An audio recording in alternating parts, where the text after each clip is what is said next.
ये खबर पारुल यूनिवर्सिटी द्वारा प्रस्तुत की गई है। दोस्तों, महाराष्ट्र के नंदुरबार जिले में एक बहुत दुखद घटना सामने आई है। यहाँ शहादा में सोशल वेलफेयर डिपार्टमेंट के हॉस्टल में रहने वाले 40 छात्रों ने रात को खाना खाया और कुछ देर बाद ही सब बीमार पड़ गए। उल्टी, दर्द और कमजोरी के चलते 25 बच्चों को अस्पताल में भर्ती कराना पड़ा। 20 बच्चे सामान्य वार्ड में हैं और 5 बच्चे आईसीयू में हैं। ये बच्चे पढ़ाई के लिए हॉस्टल में रहते थे, लेकिन एक खाने ने सबकी जिंदगी को मुश्किल में डाल दिया। जिला मजिस्ट्रेट मिताली सेठी ने खुद अस्पताल पहुंचकर बच्चों का जायजा लिया और हालात देखे। अभी सब बच्चे स्थिर हैं और डॉक्टर उनकी देखभाल कर रहे हैं। इस घटना को और भी गंभीर बनाने वाली बात यह है कि हॉस्टल में न ही कोई हॉस्टल सुपरिटेंडेंट तैनात है और न ही कोई अन्य अधिकारी। चौंकाने वाली बात यह है कि हॉस्टल स्टाफ या अधिकारी में से कोई भी इस खाने में प्रभावित नहीं हुआ, केवल बच्चे ही बीमार पड़े हैं। इससे लापरवाही की आशंका और ज़्यादा बढ़ गई। आइए इस पूरी खबर को आपको विस्तार से बताते हैं। घटना कैसे हुई। दोस्तों, रात को डिनर के लिए सभी छात्र खाना खाने पहुंचे थे, लेकिन उन्हें उम्मीद नहीं थी कि उनके साथ कोई बड़ा हादसा होने वाला है। शहादा के सोशल वेलफेयर हॉस्टल में रहने वाले छात्र रात को खाना खाने के बाद अचानक बीमार पड़ गए। पूरे हॉस्टल में एक के बाद एक बच्चे उल्टी करने लगे, पेट में तेज दर्द होने लगा और कमजोरी महसूस होने लगी। हॉस्टल वाले स्टाफ ने तुरंत एक्शन लिया और बच्चों को अस्पताल पहुंचाया। इस घटना को लेकर जिला मजिस्ट्रेट मिताली सेठी ने बताया कि ज्यादातर बच्चों में फूड पॉइजनिंग और गैस्ट्राइटिस के लक्षण मिले हैं। मतलब खाना खराब था या उसमें कुछ गलत चीज मिल गई है, जिससे बच्चों का पेट खराब हो गया। दोस्तों, छोटे छोटे बच्चे जो घर से दूर पढ़ने आते हैं, अचानक इस मुसीबत में फंस जाना हर परिवार के लिए चिंता का विषय बन जाता है। ऐसे में माता पिता को भी सजग होना चाहिए कि वह हॉस्टल की पूरी तरीके से जांच पड़ताल करके ही उसमें उनका दाखिला कराए। मजिस्ट्रेट का अस्पताल दौरा।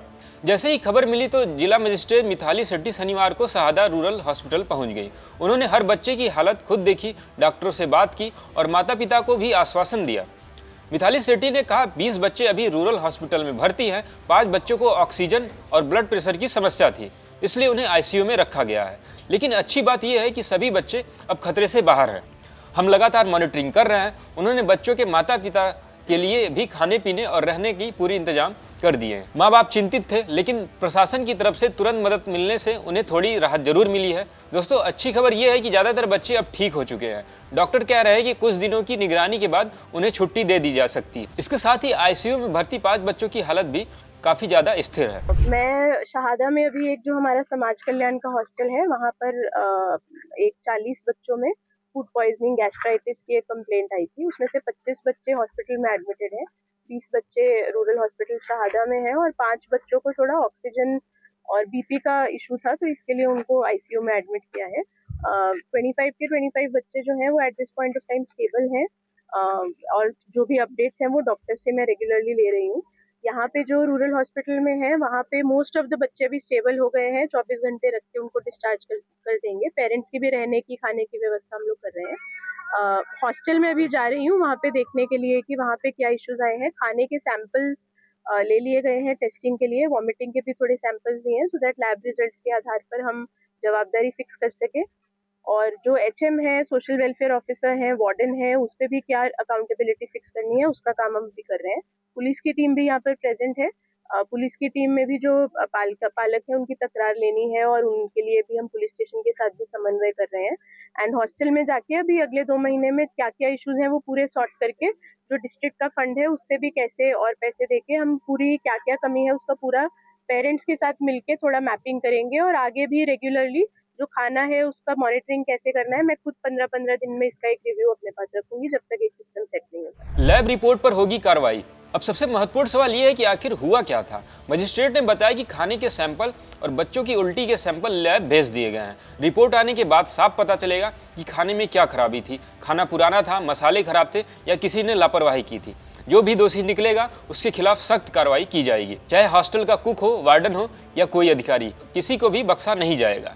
मिताली सेठी ने साफ कहा है कि हम हेडमास्टर, सोशल वेलफेयर ऑफिसर और वार्डन की भूमिका की भी जांच कर रहे हैं। क्या उन्होंने समय पर खाने की क्वालिटी चेक की थी या नहीं? क्या सफाई का ध्यान रखा गया था? पुलिस की टीम भी मौके पर पहुंच गई है और पूरी जांच कर रही है। प्रशासन माता पिता की हर चिंता को सुन रहा है और उन्हें हर जानकारी दे रहा है। इस घटना को लेकर भी जिला प्रशासन ने फैसला लिया है कि अगले 2 महीने तक हॉस्टल में पूरे सिस्टम की समीक्षा की जाएगी।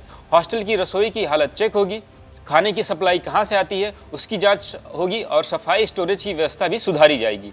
मजिस्ट्रेट ने कहा जिला फंड के अतिरिक्त पैसे भी दिए जाएंगे। हम माता पिता के साथ मिलकर कमियां दूर करेंगे। जब तक सिस्टम पूरी तरीके से ठीक नहीं हो जाता मैं खुद हर 15 दिन में हॉस्टल की समीक्षा करूंगी। दोस्तों, ये पहली बार नहीं हुआ है। कई राज्यों के हॉस्टलों में पहले भी फूड पॉइजनिंग की खबरें आ चुकी हैं। कारण ज्यादातर एक ही होते हैं, खाने की साफ सफाई पर ध्यान न देना, पुराना तेल इस्तेमाल करना, बासी खाना रखना या सस्ते में सामान खरीद कर उसकी क्वालिटी चेक न करना। ये घटना हमें याद दिलाती है कि बच्चों की सेहत सबसे ऊपर है। पढ़ाई के साथ साथ साफ सुथरा और पौष्टिक खाना भी उतना ही जरूरी होता है जितनी पढ़ाई। अभी अच्छी बात यह है कि सारे बच्चे खतरे से बाहर हैं और जल्दी ठीक हो जाएंगे। प्रशासन भी सक्रिय है और दोषियों पर कार्रवाई करने की बात कही है। उम्मीद है कि घटना के बाद सभी हॉस्टल में खाने की व्यवस्था और ज्यादा बेहतर होगी। आपको ये जानकारी कैसी लगी कमेंट करके जरूर बताएं। वीडियो पसंद आए तो लाइक करें, शेयर करें, चैनल को सब्सक्राइब करना ना भूलें। ऐसी ही और जानकारी के लिए देखते रहें दैनिक जागरण।